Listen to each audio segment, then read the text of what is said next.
Muy buenos días, ¿qué tal? ¿Cómo estáis? Bienvenidos a un nuevo podcast del director. Yo soy Arnau Nogués y en el episodio de hoy, si os parece, vamos a estar repasando lo que dijo Jerome Powell ayer en esa rueda de prensa que dio 30 minutos después de que se anunciase la decisión sobre los tipos de interés de la Reserva Federal. En este caso, incrementar los 75 puntos básicos adicionales, es decir, un 0,75% más. Actualmente los tipos de interés están ya al 4% en Estados Unidos, la cifra más alta desde 2008. Así que nada más, para los que no seguisteis la sesión ayer, nada más publicarse los tipos de interés, la decisión, perdón, el mercado se disparó al alza. Y ahí ya comenzamos a advertir a algunos por Twitter y por Instagram, que si no me seguís, me podéis seguir, porque así no os perdéis este tipo de alertas tan importantes, pues empecé a decir que me olía feo, que subiese el mercado ante algo a priori tan descontado como era una subida de 75 puntos básicos, que todo el mundo se la esperaba. Y además es que en octubre ni siquiera hubo reunión de la Fed. Es decir, es que algo muy gordo tendría que haber pasado para que la Fed no subiese 75 puntos básicos. Pues el mercado aún así se disparó al alza. Y ahí puse yo que cuidado con esto, que me huele mal, y a la mínima que Powell diga algo que no guste, esto se va a meter un castañazo brutal. Y así fue. De hecho, el Nasdaq pasó de estar más 0,8 en positivo a menos 3,3 en negativo. Así que en el podcast de hoy, insisto, una intro un poco larga, ¿no?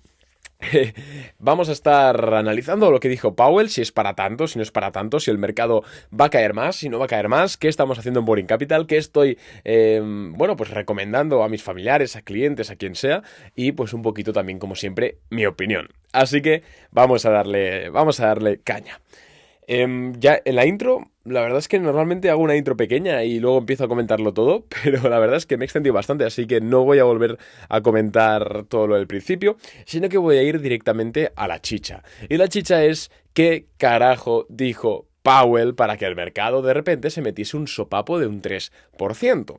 Pues muy simple. En primer lugar, Powell dijo que, van a tener que seguir apretando las tuercas a la economía, es decir, van a tener que seguir con una política monetaria restrictiva durante más tiempo del que tenían pensado, es decir, traduciéndolo al cristiano, básicamente está diciendo que está, digamos, subiendo ese tope al cual la Fed tenía pensado subir los tipos de interés como máximo, ¿vale? Digamos que está... A ver, es difícil de explicarlo sin una gráfica, pero si la Fed tenía en mente, me lo voy a inventar ahora, ¿eh? Si la Fed tenía en mente subir los tipos de interés el mes pasado como mucho al 6%, digamos que ahora lo han subido al 6,5%. No es, los datos no me los he inventado, es decir, es para ejemplificarlo, para que lo entendáis, porque no han dado ningún tipo de dato, pero sí que es cierto que se ha sobreentendido eso. Y además, es que esto es muy curioso, porque para entender por qué está la inflación desatada en Estados Unidos y por qué, aun con los tipos de interés al 4%, todavía no se reduce de forma significativa, tenemos que entender un poquito cómo funciona la inflación. Y es que hay, entre comillas, muchas comillas, dos tipos de inflaciones. Tenemos la inflación de demanda, que es aquella inflación que viene por el lado de la demanda agregada, y la inflación de oferta, que viene por el lado de la oferta. Bien, en este caso, y dicho de una forma muy, muy coloquial, es una inflación de oferta. ¿Por qué? Porque gran parte de la inflación viene de la subida de carburantes y del petróleo y del gas, etcétera, ¿vale? Sí que es cierto que en los últimos meses estamos viendo una rotación, digamos, de la inflación de la energía, etcétera, hacia la inflación del IPC subyacente, lo que es alimentación, lo que es housing, lo que es pues prendas de ropa, consumo normal. Pero aún así estaremos de acuerdo en que todavía, digamos, el sector que más pondera en la inflación sigue siendo el tema de la energía. Y hay un problema con esto, y es que las inflaciones de oferta, que se llaman, ¿no?, las causadas por este tipo de subida de precios en energía, son mucho menos sensibles a la subida de tipos de interés que la inflación de demanda. ¿Qué significa esto? Que cuando tenemos una inflación como la actual, que es principalmente causada, entre comillas, obviamente, por la subida de los precios de los carburantes y de la energía, no reaccionan tan bruscamente a una subida de tipos de interés. Es decir, en otras palabras, la subida de tipos de interés es menos efectiva, como si fuese un Pokémon, a este tipo de inflación. Por eso es que estamos viendo una inflación al 4% y sin embargo, unos tipos de interés al 4% y sin embargo la inflación sigue desatada, sobre todo la subyacente. Claro, aquí ya empezamos a entender muchas cosas. Y Arnau, ¿por qué me cuentas este rollo? ¿Qué significa esto? Pues esto es muy lógico y es que así podremos ver un poquito mejor qué potencialmente va a hacer la Fed y así pues adelantarnos a nivel de estar operando en bolsa. Muy simple. Ya hemos hablado del tipo de inflación que tenemos y, bueno, los tipos de interés. Entonces, ¿cómo se combate este tipo de inflación? Me preguntarás, porque si los tipos de interés obviamente siempre hacen algo, pero no hacen mucho, ¿cuál es la herramienta que tienen los bancos centrales para luchar contra este tipo de inflación? Pues muy simple, el consumo. La inflación, da igual de dónde venga y cuál sea, se frena al máximo cuando el consumo cae. Punto. Cuando una economía entra en recesión, cuando la gente compra menos, los precios tienden a bajar. Por la ley de la oferta y la demanda, eso enfría la economía y vuelve a empezar la inflación baja. Bien. La Fed, subiendo los tipos de interés, no está buscando que baje la inflación por arte de magia, porque no va a bajar por arte de magia. Este tipo de inflación sí puede bajar un poquito por la subida de tipos de interés, pero tendrías que subirlos al 10% o al 12% para que realmente se viese una bajada. Lo que está buscando la Fed realmente es ralentizar la economía estadounidense, ralentizar el consumo, con todo lo consecuente que lleva esto, que al final es desempleo, que al final es pues una economía en recesión, porque solo bajando el consumo, la inflación va a remitir a esa cifra objetivo de un 2,5-3% anual. Es la única forma que existe. Dejad de pensar en pajas mentales, de que si no sé qué, no. Esta es la única forma real que existe y esto es lo que la Fed está buscando. Por eso, ayer, que también conocimos los datos de empleo en Estados Unidos, fueron muy buenos y eso no nos augura nada bueno a nivel de política monetaria porque significa que la Fed todavía tiene que apretar mucho más las tuercas para que la economía caiga, obviamente no mucho, siempre con cuidado, el consumo decrezca y la inflación baje. Punto. Esta es la única verdad y por eso cuando sale un dato bueno de PIB o sale un dato bueno de empleo, las bolsas bajan. ¿Por qué? Porque la lectura subyacente que se puede hacer es, vale, es que la economía sigue yendo como un tiro, la Fed tiene que apretar más, punto. Es por eso que cae. Obviamente que haya empleo y que haya pleno empleo es muy bueno porque la gente trabaja, la gente gana dinero, etcétera. Pero si estamos hablando a un nivel puramente económico y nos estamos basando simple y llanamente en ver qué condiciones tienen que darse para que el mercado de valores suba, esta es la verdad. Vale, entonces, vale, Arnau, entiendo ya cómo funciona la inflación, entiendo lo que dijo Powell el otro día, entiendo que el mercado haya caído.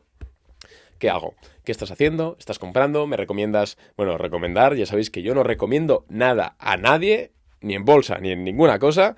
Todos son mis opiniones, ¿vale? Que en ocasiones siempre viene alguien de ¿das asesorías? No, yo no tengo ni el EFA, no, ¿vale? Yo no tengo el certificado de asesoría financiera porque es que no doy asesoría financiera, ni me interesa darla, la verdad.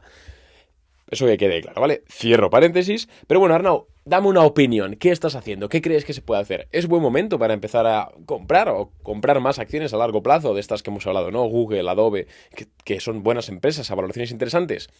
Hombre, mi opinión es que hagáis DCA pero con cabezas. Es decir, si hace 2 semanas ya hicisteis una compra de Google, por ejemplo, me lo invento, que estáis haciendo DCA, no hagáis otra hoy simplemente porque el mercado ha bajado un poquito. O sea, a ver, chicos, tenéis que tener en cuenta que lo más probable es que el mercado siga bajando. Esto siempre lo digo cuando me pregunta alguien, bueno, siempre digo lo de, a ver, si tú estás en el espacio y empujas una pelota, en el espacio exterior, ¿no? O en un vacío, si empujas una pelota, ¿qué va a hacer la pelota? La pelota va a tender en movimiento, ¿no? Va a tender a seguir en ese movimiento en la que tú la has empujado hasta que un agente o algo la pare o la cambie de dirección, que es lo que dijo Newton. Pues la bolsa es lo mismo. Cuando una acción o un mercado está en un movimiento alcista, lo más probable es que siga alcista, a no ser que haya un agente que lo pare y le haga dar la vuelta. Como puede ser la Fed, puede ser un virus, puede ser un crack, lo que sea. Y cuando es bajista, lo mismo. Cuando una acción, un mercado o lo que sea es bajista, lo más probable es que siga a la baja hasta que haya algo que le haga darse la vuelta, ¿vale? Esto es lo más básico. Y con esto lo que quiero decir es que, oye Arnau, compré hace 2 semanas, pero ¿tú crees que es buena idea volver a comprar hoy? Chicos, lo más probable es que todas las acciones que estamos, o casi todas las acciones que estamos viendo estos días, a mínimos históricos, sigan bajando y en un mes y medio, en dos, los volvamos a ver más bajos todavía. Google hace 2 semanas, que fue cuando la vendimos en Boring Capital, que ganamos casi un 5%, a $101,7 por acción, me acuerdo. Google está ahora a 80 y pico. A 80 y pico. Y puede estar a 70 y pico fácilmente. Y a 60 y pico, si esto no cambia, seguro. Igual que Meta, igual que Microsoft. Por eso os digo que si hacéis DCA, haced DCA de verdad. No tengáis prisa, ¿vale? Porque las prisas matan. Y yo sé que es muy suculento tener ahí 10.000 o 15.000 euros en el broker con la idea de, me hago una cartera de puta madre a largo plazo y en 5 años he multiplicado mi dinero. Que si lo haces bien es posible que lo hagas, ¿eh? Pero yo sé que es muy suculento y te tienta mucho a comprar ahora. Vale, chicos, de verdad, tranquilidad. Que al final, cuando el mercado es bajista, el que manda somos nosotros. Porque cuando el mercado no deja de subir, entonces sí que tienes que apresurarte a comprar, a ver si vas a comprar mañana y te has perdido una subida. Pero cuando el mercado está bajando, tener liquidez, tener el cash, es tener el poder. Punto. No hay más. Así de simple. Así que, por favor, sed consecuentes con eso. Y en cuanto a Swing Trade, a nuestra cartera de Boring Capital, nosotros nos quedamos en liquidez el viernes pasado. El jueves pasado, que con la venta de Dino, nuestra última posición, le ganamos un 6,3% y estamos 100% liquidez desde entonces. Va a hacer hoy hace una semana que no compramos nada. Y nos ha salido bien. ¿Por qué? Porque el mercado ha caído desde entonces. Por eso digo, chicos, que no seáis cagaprisas. Y perdonad por la expresión.